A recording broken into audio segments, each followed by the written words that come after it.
인덱스 펀드가 무엇인지에 대해서 아주 잘 설명하신 분들이 많기 때문에 저는 그 부분을 다루지 않을 거고요.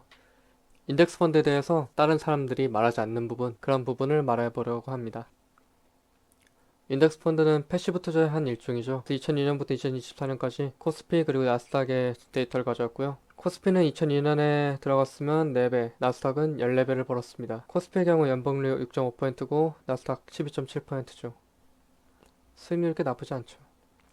그러다 보니까 액티브 투자에 비교해서 패시브 투자가 더 수익률이 높게 나타났고, 그러다 보니까 점점 액티브 투자는 돈이 빠지고 패시브 투자가 유입 규모가 증가하면서 액티브 투자를 넘어섰다는 이야기 많이 들어보셨을 겁니다. 그런데 이 인덱스 펀드의 수익률에 대해서 좀 더 자세하게 얘기해 보도록 하죠. 앞에서 말씀드렸듯이 한국 코스피의 경우엔 4배, 나스닥 14배를 벌었습니다. 이게 문제죠. 한국장은 4배밖에 못 벌었어요. 너무 차이가 크죠. 인덱스 펀드는 결국 이 지수를 사는 거기 때문에 그 나라를 사는 겁니다.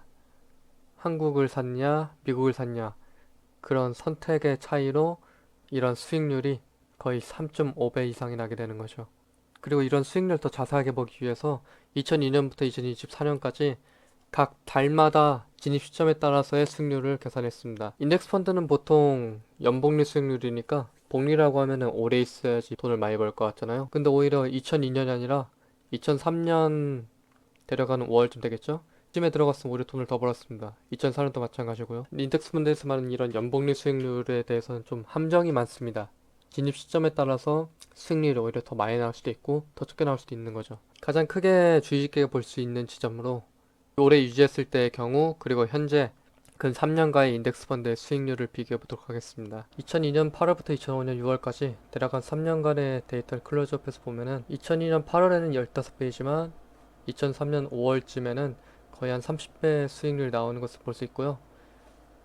그리고 그 이후에도 2004년에도 한 30배인데 그 이전 이후를 보면은 수익률이 거의 한 3배 정도 차이가 날 정도로 천차만별인 걸 알 수 있죠. 이처럼 인덱스 펀드 또한 달마다 변동폭이 엄청나게 큰 것을 알 수 있고요.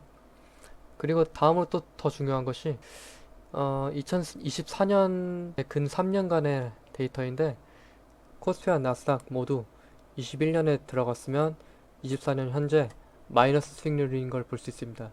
나스닥은 2020 한 2, 3년쯤이겠죠? 이때에도 마이너스 수익률입니다. 이처럼 인덱스 펀드가 3년 동안 수익률을 내지 못했다는 것입니다. 그리고 월마다의 변동성이 18%까지 될 정도로 엄청나게 큰 달이 많고요. 이런 양상이 마치 그냥 회사 하나의 주가가 움직이는 것과 마찬가지로 똑같다는 겁니다. 인덱스 펀드가 과연 안전한가에 대해서 말씀을 드리고 싶은데 인덱스 펀드에서 가장 유명한 것이 S&P 500이 있죠. S&P 500은 2004년에 들어갔으면 5배가 증가했습니다. 미국 시장은 불패 신화였고 S&P 500도 계속해서 20년간 증가했습니다. 이렇기 때문에 인덱스 펀드가 수익률이 높게 나타나는 것이죠. 하지만 이런 와중에도 수익률은 진입 시점마다 천차만별이 나타나고 있습니다. 단일 종목인 애플을 보면은 애플은 같은 기간인 2004년에 들어갔으면 현재 70배가 올랐습니다. 인덱스 펀드가 그냥 이런 초우량주인 미국이라는 회사 하나를 사는 것과 마찬가지로 주가가 널뛰기 하면서 움직이는데 초우량주니까 주가가 올랐죠. 근데 애플 같은 경우는 그 같은 기간 70배가 올랐습니다. 네, 물론 여기선 가장 큰 문제가 있죠. 애플이 2004년 당시에 266달러까지 올라갈 줄 누가 알았겠습니까? 아무도 모르죠. 그렇기 때문에 액티브 투자는 패시브 투자에 밀렸습니다. 패시브 투자가 수익률이 높은 것이 분명히 나타났죠. 근데 결국 패시브 투자인 인덱스 펀드, 미국이라는 회사 하나를 산 것과 뭐가 다르냐? 인덱스 펀드 또한 3년 동안 수익률이 없었다는 겁니다. 인덱스 펀드가 작동한 원리는 위험의 분산, 그리고 시장의 성장을 그대로 따라가겠다는 것이죠. 그런데 시장이 하락하면 답이 없습니다. 그런데 시장 자체가 안전하지가 않습니다. 현재까지 이렇게 폭발적으로 성장한 시장은 미국밖에 없었고, 그런데 그런 미국조차도 3년 동안 인덱스 펀드에서 수익률을 내지 못했습니다. 물론 인덱스 펀드가 나스닥 지수와 완벽하게 동일하지도 않고 배당이라는 여러 가지 요소가 있기 때문에 수익이 나긴 하겠습니다만, 하지만 이렇게 변동률이 큰 인덱스 펀드를 봤을 때 결국엔 미국이라는 회사를 사는 것과 다르지가 않다는 점에서 이 인덱스 펀드가 정말로 위험하지 않은 투자 방법인가? 그것은 말하기 어렵다는 것이죠.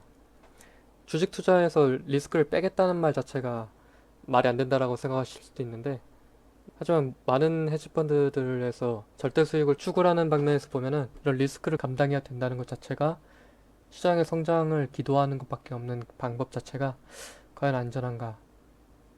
그런 말씀을 드리고 싶습니다. 끝으로 저는 절대 수익 추구를 위해서 자동 매매를 만들고 있고요. 액티브 투자와 패시브 투자 둘 다 믿을 수 없는 입장이고 둘 다의 장단점을 공부하면서 자동 매매 프로그램을 만들고 있습니다. 그 프로그램을 만드는 과정에서 어떤 생각을 하고 있는지 동영상으로 만들어 볼 생각입니다.